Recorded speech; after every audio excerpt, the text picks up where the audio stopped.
تو مزاحیہ فلمیں بنی ہوئی تھی اللہ کے پیغمبروں کے اوپر، حضرت عیسیٰ کے اوپر. اور یہ جو فرانس میں ہو رہا ہے یہ بالکل وہی ہو رہا ہے. میں باقیوں سے زیادہ مغرب کو سمجھتا ہوں.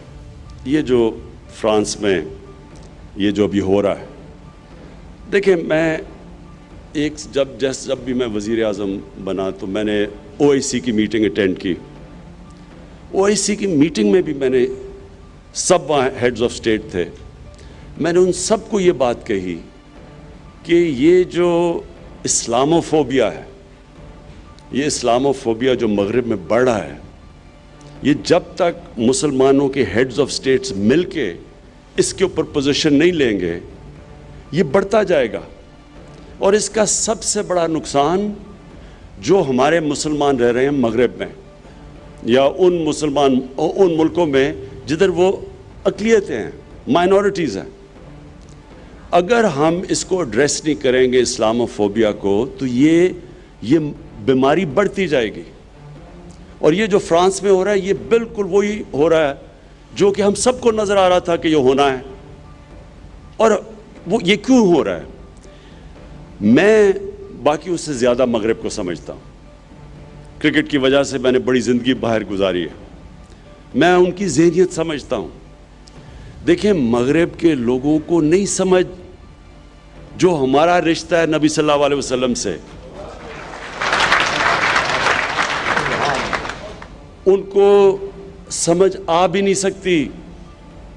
وہ اس لیے نہیں آ سکتی کہ ان کے جو مسیح برادری ہے، ان کے وہ جو حضرت عیسیٰ سے جو ان کا عقیدہ ہے اور پھر یہودیوں کا بھی، وہ ان کی وہاں میڈیا کے اوپر یا جس طرح ان کے اوپر وہ گفتگو کرتے ہیں وہ ادب نہیں ہے جو ہمارے میں ہے.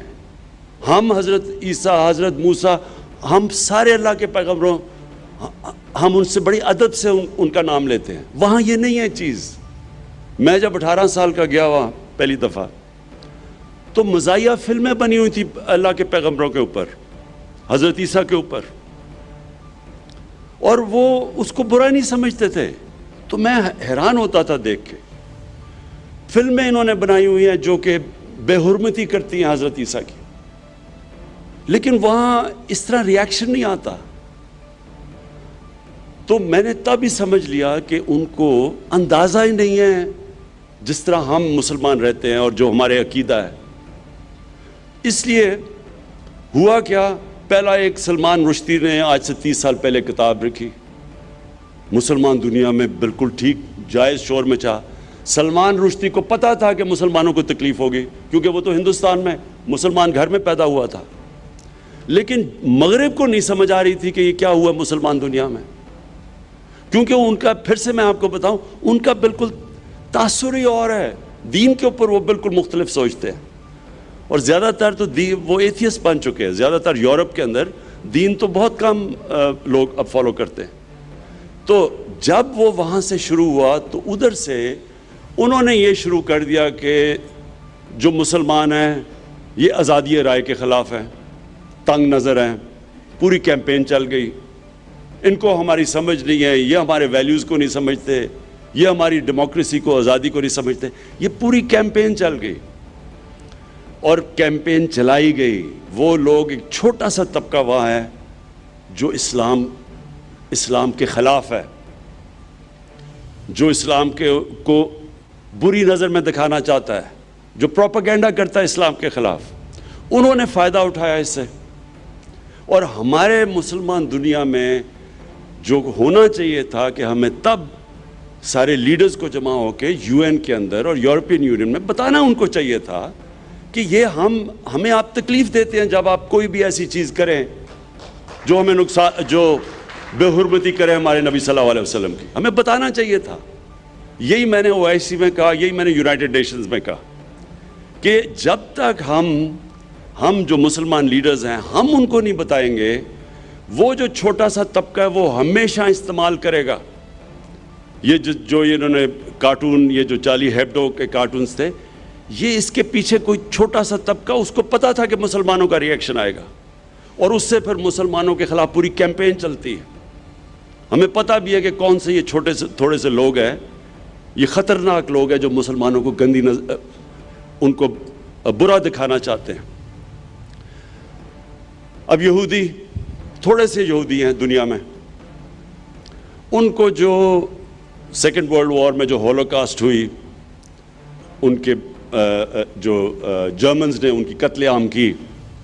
اب جو ہولوکاسٹ ہے وہ ظاہر ہے کہ یہودی ساری کمیونٹی کو بڑی تکلیف دیتی ہے, لیکن یہودی کمیونٹی ہیں تھوڑے سے, لیکن وہ اتنے منظم ہیں, میڈیا میں اتنے طاقتور ہیں کہ انہوں نے ایسا مغرب کے اندر انہوں نے ایسا کسی بھی میڈیا پولیٹیشین کسی کی جرت نہیں ہے کہ ہولوکاسٹ کے خلاف کسی قسم کی بات کر سکے.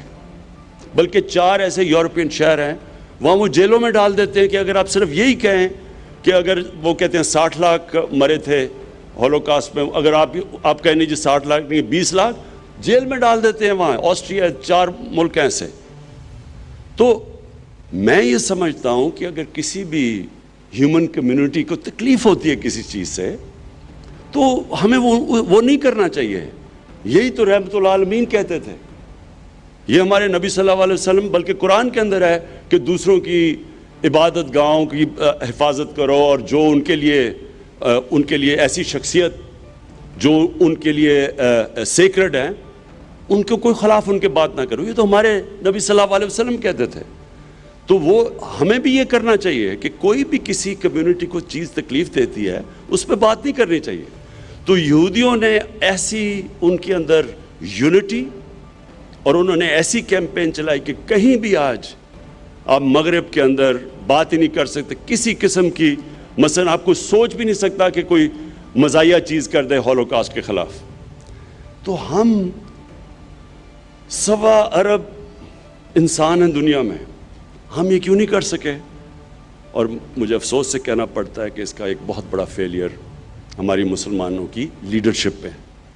انشاءاللہ ہم پوری کوشش کریں گے, میں اپنی پوری کیمپین کروں گا, میں باقی لیڈر سے رابطے کروں گا, اور میں آپ کو یقین دلاتا ہوں کہ اگر ہم سب مل کے ان کو یہ سمجھا دیں کہ ہمارے لیے ہمارے کتنے مسلمان پچھلے 30 سال میں شہید ہوئے ہیں, لاکھوں, بلکہ کتنے, افغانستان دیکھ لیں, سیریا دیکھ لیں, عراق دیکھ لیں, جتنا مسلمانوں کا خون ہوا ہے پچھلے 30 سالوں میں, اور اس کی ہمیں تکلیف ہے. لیکن کوئی تکلیف مقابلہ نہیں کر سکتی جب ہمارے نبی صلی اللہ علیہ وسلم کے خلاف کوئی بھی ان کی بے حرمتی کرتا ہے, کوئی اس کا مقابلہ نہیں کرتا. اور یہ ہمیں ان کو سمجھانا چاہیے, ان کو نہیں سمجھ ابھی تک. اور میں یہ سمجھتا ہوں کہ ہم انشاءاللہ پاکستان اس میں لیڈ لے گا. میں ابھی بھی بات کروں گا, میں نے لیٹر سب کو بھیجے ہیں, میں بات بھی کروں گا, اور مجھے یہ یقین ہے کہ یہ ہم ان کو سمجھا سکیں گے اس چیز کا. کیونکہ دیکھیں ہم تو یہاں بیٹھے, ہمیں تو نہیں نقصان ہوتا, لیکن جو لاکھوں مسلمان مغربی ملکوں میں رہ رہے ہیں, جو جب اس طرح کا انسیڈنٹ ہوتا ہے ان کی زندگی عذاب میں آ جاتی ہے, مسجدوں کے اوپر اٹیک شروع ہو جاتے ہیں, ان کو جو نوکریاں کر رہے ہیں کہ نوکریوں سے نکال دیتے ہیں, چلتے چلتے لوگ ان کو مارتے ہیں, اور خواتین جب پہنتی ہیں نقاب پہنتی ہے ان کو سڑکوں پہ برا بھلا کہتے ہیں, اسلاموفوبیا بڑھ جاتا ہے, تو ان کی زندگی عذاب میں پڑ جاتی ہے. اس لیے ضروری ہے کہ ہم سارے مسلمانوں کے ہیڈز آف سٹیٹ, مغربی لیڈرز کو, یورپین یونین کو, یونائٹڈ نیشنز کو, ان سب کو سمجھائیں کہ دیکھیں ہم بھی فریڈم آف سپیچ میں مانتے ہیں, لیکن فریڈم آف سپیچ کی لمٹ ہے. آپ کسی کو تکلیف نہیں پہنچا سکتے اس کے نام پہ, اور خاص طور پہ یہ جو جب آپ کارٹون بناتے ہیں تو یہ فریڈم آف سپیچ نہیں ہے, یہ تو جان کے ایک پوری 1.25 ارب مسلمانوں کو تکلیف پہنچانا ہے. میں پھر سے قادری صاحب آپ کو مبارک دیتا ہوں, خراج تحسین پیش کرتا ہوں. میں آپ سب کو یہاں آنے کا خوش آمدید کہتا ہوں. اور آخر میں یہ چیز کہتا ہوں کہ دیکھیں پاکستان ایک مقصد کے لیے بنا تھا، یہ ایک ملک خاص مقصد کے لیے بنا تھا۔ اس میں اگر آپ علامہ اقبال جو ہمارے نظریاتی لیڈر تھے ان کا سارا کلام پڑھیں تو وہ آپ کو پتہ چل جائے گا کہ اس پہ ہم نے ایک مدینہ کے ریاست کے اوپر، ان کے اصولوں کے اوپر ایک اسٹیٹ کھڑی کرنی تھی۔ یہ ہماری ویژن تھی، اسلامی فلاحی ریاست، کیونکہ مدینہ کی ریاست دنیا کی تاریخ کی پہلی فلاحی ریاست بنی تھی۔ یہ تھا ہمارا نظریہ اور ہمارا ویژن۔ بدقسمتی سے اس سے ہم دور چلے گئے ہیں۔ اگر آج ہمارے مسئلے ہیں پاکستان میں، وہ سارے مسئلے اس لیے ہیں کہ جس مقصد کے لیے ملک بنا تھا اس سے ہم دور چلے گئے ہیں۔ جیسے جیسے ہی ہم اس راستے کے اوپر چل پڑیں گے، اور یہ مشکل راستہ ہے، سٹرگل کا راستہ ہے، لیکن جیسے جیسے ہم وہاں چلیں گے آپ دیکھیں گے کہ یہی پاکستان اوپر اور اوپر اور اوپر اٹھتا جائے گا انشاءاللہ۔ شکریہ جی۔